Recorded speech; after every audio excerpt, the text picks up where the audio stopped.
Tune in with me. We discuss the evolution of TV technology. Plus, some great tunes starring Wile E. Coyote and the Roadrunner. So stay right where you are and enjoy.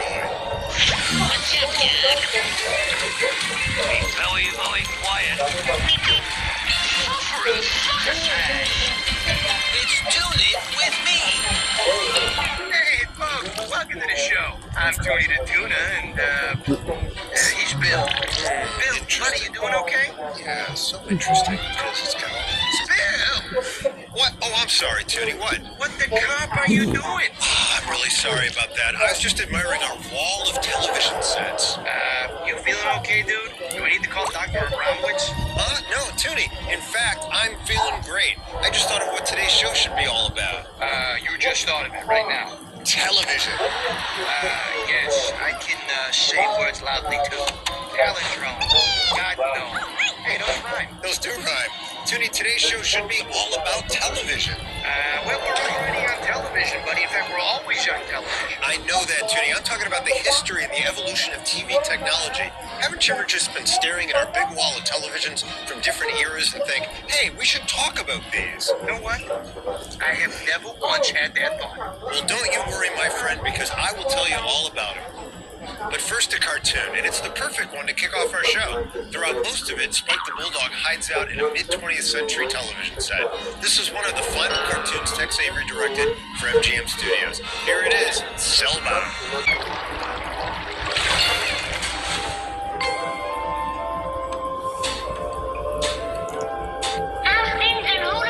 What's on MeTV in Hooterville? That famous TV show. The Beverly Hillbillies. The Beverly Hillbillies. Beverly Hillbillies. The Beverly... That's that show where this old man struck oil in the hills and he packed up his kid and he's moved his whole caboodle to Beverly Hills. Watch the Beverly Hillbillies. I like that show, especially the man who plays the father, Buddy Epstein. Followed by Green Acres. Tonight at 9/8 Central. Hey, folks, it's your favorite red yellow tuna. Wait, whoa, Bill, something isn't right. We've lost color. More importantly, I've lost my bold, beautiful colors. Are we dead? Is this old-timey heaven? No, Toonie, don't worry, we're not dead. But we are in old-timey heaven in a way. We're broadcasting in striking black and white. Why? Well, Toonie, to talk about the early history of television. Most TV viewers, from the advent of commercial TV in the early 1940s up until the mid-60s, watched their television shows in glorious black and white. Why the heck would they do that? Well, color TVs really weren't available to the public until 1954, and they were very, very expensive. More than $11,000 by today's money. All up. Bonanza actually was the first Western broadcast in color. In 1959, some of the earliest primetime comedies in color were cartoons like The Flintstones and The Jetsons. It wasn't until 1972 that all network programming became available in color, and color TVs outsold black and white units. Oh, thank goodness. Hey, I'm back in all my splendor and glory, baby. Hey, how about we take a look at a classic black and white cartoon right now? This one employs the distinct Fleischer-invented setback camera technique, giving some of the backgrounds a three-dimensional feel. Talk about innovation. Here's the Popeye classic, I Never Changes My Altitude. Welcome back, tuners. Today we're talking television sets because, as you can see, we're surrounded by them, so it only seems fitting. Hey, Bill, some of our sets are ginormous, and some are teeny weeny. What's up with that? That, Toonie, is a great question. Because of the large cathode ray tubes that are inside the televisions, sets essentially doubled as pieces of furniture, like this wooden one here. The sliding doors make it seem kind of like a credenza. Now, little portable sets like we've got right here, they didn't come out until the end of the 1950s. And the TV VCR combos, like this one that I've got right here, that one hit in the 80s and really peaked in the early 90s. Wow. What do they think of This next, Bill? is That's a great question, Toonie. What will they think of next? Let's take a look at all kinds of wacky television inventions in a classic Tex Avery cartoon entitled TV of Tomorrow.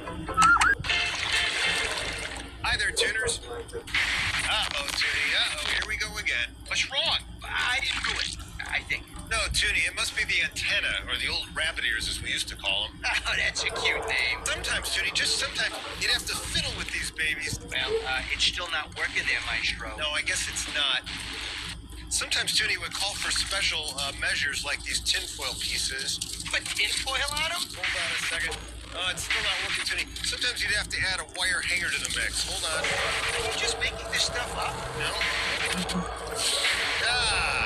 There we go. Ta-da! Hey, it worked. Now that's a 70s hack.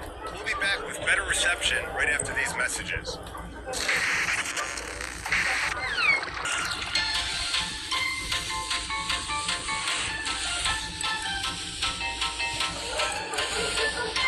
Here are 3 must-see MeTV episodes coming up this week.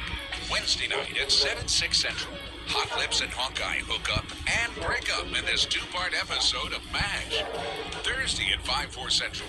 Buddy Sorrell himself, Maury Amsterdam guest stars on Adam 12. Friday nights at 8:30, 7:30 Central. A trip to the big city becomes a hunt for a jewel thief on Andy Griffith. To see the full MeTV schedule, go to MeTV.com today. Well, Toonie, I hope you understand classic TV sets just a little bit better now. Yeah, well, I got a question. What's up with all the knobs? Well, that's a great question, Toonie. There are a lot of knobs. This one here is the V-hold. Oh, wow. What is that, like a wrestling move? No, it's not a wrestling move. Here, watch. It does this. Roller coaster. Yeah. And old analog sets would sometimes need fine-tuning, and that's why they had test cards. This is a test card right here, Toonie. Oh, what, you mean like Svengoolie? Well, no. See, all these lines and shapes and human head, they were there so you could check your resolution and your brightness and your contrast or the positioning of the image. Oh, wow. And here I thought he was just another pretty face. All right, well, let's get to our next cartoon. This one is the final theatrical release produced by MGM. The studio would subsequently focus on television. Based on a 1946 book written by Frank Tashlin, here's the 1967 cartoon, The Bear That Wasn't, directed by Chuck Jones.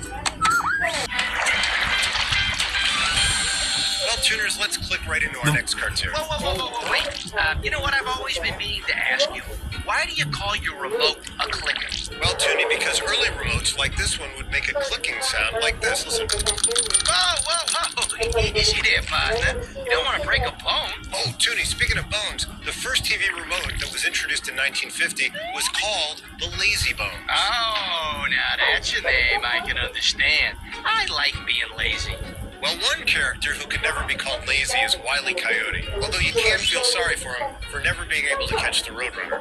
That's what Ralph Phillips and his friend think as they watch a Roadrunner and Coyote cartoon on TV in the cartoon Zip Zip Hooray.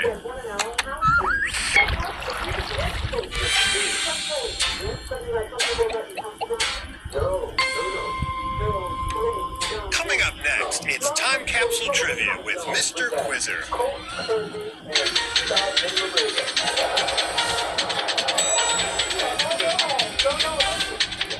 You're on the Ponderosa.